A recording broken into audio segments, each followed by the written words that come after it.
అసలు చూపించాడు కదా, అక్కడే గర్భం దాల్చి వచ్చింది అని చెప్పాడు. రావణాసుడి దగ్గర ఉండొచ్చిన ఈ సీత రాముడితో ఏ తప్పు చేయకుండానే గర్భం తెచ్చుకుందా? మీ తల్లి అయితే ఎద్దు, మీ నాన్న ఆవు మాత అయితే ఎద్దు నాన్న ఏంటి, ఎద్దు మీ నాన్న అని అడుగుతున్నారు. మరి గాడిద వాళ్ళ నాన్న Passover festival heard that Jesus was coming to Jerusalem. చెప్పాడంటే హిందూ దేవుళ్ళ దగ్గర పెట్టిన ప్రసాదం ఏది నేను తినను అని చెప్పాడు. మాకు తెలుసు కదా, మీరు తయారు చేసిన బొమ్మకి అందులో ఏమీ లేదన్న విషయం మాకు తెలిసినప్పుడు ఆ దాని ప్రసాదం నిజమే కదా, అది ఆమె పెళ్లి కాకముందు గర్భం దాల్చింది, అది బైబిల్లో క్లియర్ గా ఉంది. అసలు ఈ మేరీకి సీతామాతకు పోలికేంటమ్మా అసలు? పిల్ల వచ్చినా మారారు కదా. అయితే మీకు ఒక చిన్న విషయం చెప్తాను. నాకు ఈరోజు వాట్సాప్ లో ఫార్వర్డ్ మెసేజ్ వచ్చిందమ్మా. అజయ్ బాబు అని ఒక పాస్టర్, ఏం పేరు వాడి పేరు, అజయ్ బాబు. ఇప్పుడు ఎవరైనా, ఇప్పుడు మనం ఉన్నామమ్మా, సీతాదేవిని ఎలా చూస్తాం మనం? పతివ్రత, ఓకే, మహాసాత్వి ఆమంత మనం అంత గొప్ప ఇల్లాలు అవ్వాలని మనం చాలా కలలుగా అంటా ఉంటాం. ఆమెలాగా మనం భర్తను గౌరవించాలి, మరుదులను అలా ఉండాలి, అత్తమామలతో అలా ఉండాలి, మనం మెట్టి నీళ్ళు అలా చూసుకోవాలని మనం ఆమెని ఏం చేస్తాము, ఒక మహా ఇల్లాలుగా కొలుస్తాము, ఒక తల్లిగా మనం భావిస్తాము. అయితే అలాంటి సీతామాతని ఒక అజయ్ బాబు గాడు, పాస్టర్ అనమాట, వాడు మొన్న ఒక ఇంటర్వ్యూలో, యూట్యూబ్ ఇంటర్వ్యూలో ఏం చెప్పాడంటే, సీతామాత అక్కడికి వెళ్ళింది కదా, లంకలో రావణాసుడు చూపించాడు కదా, అక్కడే గర్భం దాల్చి వచ్చింది అని చెప్పాడు. రావణాసుడి దగ్గర ఉండొచ్చిన ఈ సీత రాముడితో ఏ తప్పు చేయకుండానే గర్భం తెచ్చుకుందా? రాముడు తిక్కలోడు కాబట్టి ఏలుకుంటున్నాడు అని అన్నాడే, ఆ మాట అడుగుతాడా? మనము ఆమెను ఎంత మాతగా మనం కొలుస్తాము. అట్లాంటి మన సీతాదేవిని వాడు అంత అపహాస్యంగా, అంత దరిద్రంగా మాట్లాడినప్పుడు నాకు వాడు అంతకుముందు కూడా ఒకటి అన్నాడు. ఏమన్నాడంటే, నాకు హిందువులు అంటే ఇష్టమే, కానీ హిందూ మతాల మధ్య చిచ్చు పెట్టే వాళ్ళంటే అంటే మాలాంటి వాళ్ళు, క్రిస్టియన్స్ వద్దు హిందువుల్లో ఉండమంటాం కదా, అలాంటి వాళ్ళంటే నాకు కోపం అని చెప్పాడు. అయినా నాకు కోపం రాలేదు, ఎందుకంటే వాడికి బాధ ఎందుకు, వాడి వ్యాపారం మేము దెబ్బతీస్తున్నాం కదా, అంటే హిందువుల్లోకి రండి అని చెప్తున్నాం కాబట్టి వాడి బాధతోటి మమ్మల్ని తిట్టుకున్నాడు. అయినా నాకు కోపం రాలేదు. నాకు కోపం ఎక్కడొచ్చిందంటే, మనం ఎంతో పవిత్రంగా కొలిసే సీతామాతను వాడు అంత దరిద్రంగా మాట్లాడినప్పుడు, ఎవడో అన్నాడట మేరీ వేశ్య అని. నిజమే కదా, అది ఆమె పెళ్లి కాకముందు గర్భం దాల్చింది, అది బైబిల్లో క్లియర్ గా ఉంది. కానీ ఎక్కడైనా రామాయణంలో సీత పెళ్లి కాకముందు గర్భం దాల్చింది అని ఉందా?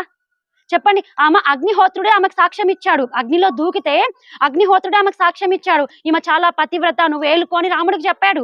రాముడికి తెలియక కాదు, వేరే వాడు ఇంకొకరు ఆమె మీద నింద వేయద్దు. ఇలాంటి కుక్కలు ఉంటారు కదా చాలా మంది, ఆ అజయ్ బాబు లాంటి పాస్టర్ కుక్కలు ఉంటారు కదా, అలాంటి కుక్కలు మళ్ళీ తరానికి కూడా మొరగద్దు అన్న ఉద్దేశంతో రాముడు ఏం చేశాడు, రాముడికి తెలుసు ఆమె ఎంత పతివ్రతో తెలుసు, ఆమె ఏం తప్పు చేయలేదని తెలుసు, కానీ ఎవడు నింద వేయద్దు అనేసి అగ్నిలో ప్రవేశం చేయమని చెప్తాడు. కానీ అగ్నిహోత్రుడే ఆమెను ఇలా తీసుకొని వచ్చి ఏం చేస్తాడు, ఆమె కాలి కింద కూడా కాలకుండా తీసుకొని వచ్చి ఏం చేస్తాడు, ఈమె మహాపతివ్రత, మహా ఇల్లాలోని ఒక అగ్నిదేవుడే సాక్ష్యం ఇచ్చాడు. ఇంకంతకన్నా గొప్పది ఉందా? పోనీ అలా సాక్ష్యం ఎవరైనా ఇచ్చారా మేరీకి? చెప్పండి. మేరీకి పెళ్ళయిందా? యేసుకు తండ్రి ఉన్నాడా? పెళ్లి కాకముందే ఆమె గర్భం దాల్చింది. అసలు ఈ మేరీకి సీతామాతకు పోలికేంటమ్మా అసలు?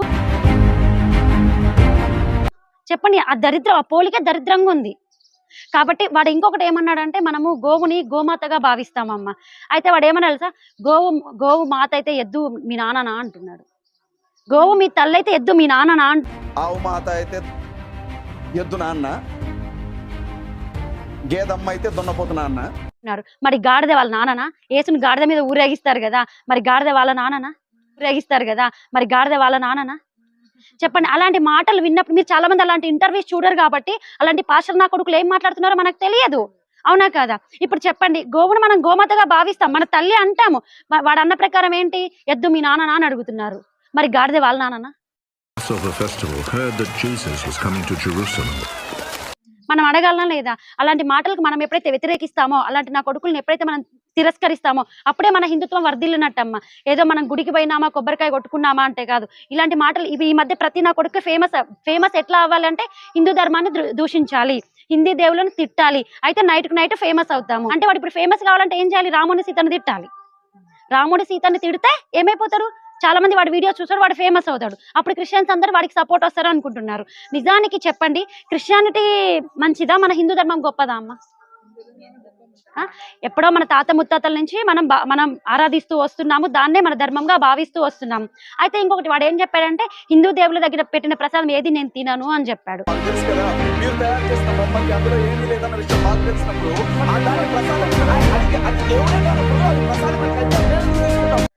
ఈ ప్రపంచంలో ప్రసాదం కానిదంటూ ఏమన్నా ఉందా? వాడు వాళ్ళ అమ్మకు వాళ్ళ అమ్మ డెలివరీ అయిందంటే వాడు ప్రసాదమే.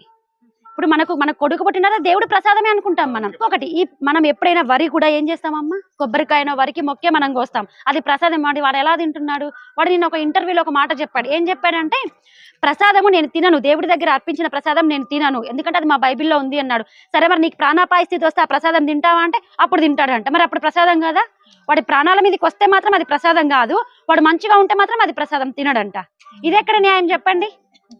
ఒట్టెప్పుడైనా అది ప్రసాదమే, ప్రాణం మీదకి వచ్చినా అది ప్రసాదమే. నేను చెప్పేది ఇప్పుడు ఒకటే, మా అజయ్ బాబు నా కొడుకే కదా, ఇంకా ఎదవ పాస్టర్లు అందరికీ ఒకటే చెప్తాను, అరే ప్రసాదం కానిదంటూ ఏం లేదురా, మన ప్రపంచంలో ప్రతిదీ ప్రసాదమే, అంతేనా కాదా? ఎందుకంటే మనం భరతమాత భూమి మీద ఉన్నాము, ఓకేనా? మనం ఇది ఎవరిని ఏమని పూజిస్తాం? భూమిని భూమాత అంటాము.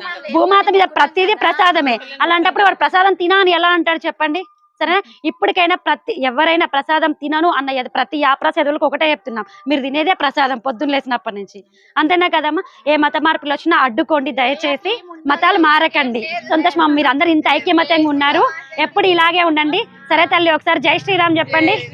జై శ్రీరామ్ అమ్మ.